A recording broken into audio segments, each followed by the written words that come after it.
Assam police کا ایک اور ویڈیو منظر عام پر عوام کے سامان کو مبینہ طور پر جلائے جانے کا سنسنی خیز انکشاف۔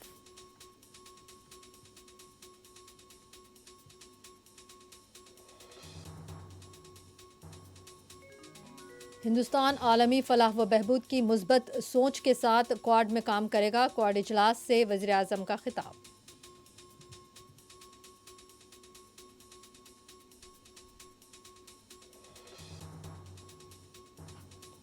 ملکی سلامتی اور سالمیت کے خطرات سے سختی کے ساتھ نمٹا جائے گا، وزیر دفاع راجناتھ سنگھ کا خطاب۔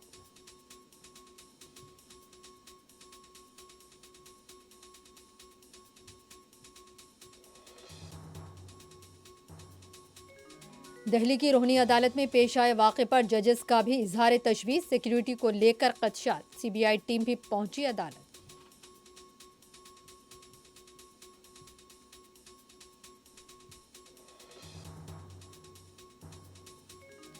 طالبان ہندوستان نہیں آئیں گے، ہمیں اپنے ملک کو بچانے کے لیے دوسروں کے پاس جانے کی ضرورت نہیں، ہم خود اپنے ملک کو بچا سکتے ہیں، فاروق عبداللہ کی میڈیا سے بات چیت۔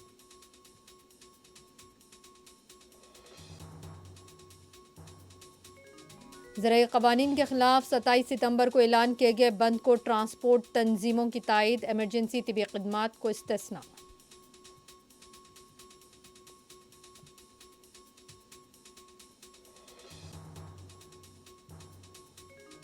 حیدرآباد کے ماساب ٹینک فلائی اوور پر دلخراش سڑک حادثہ، نوجوان برسر موقع ہلاک۔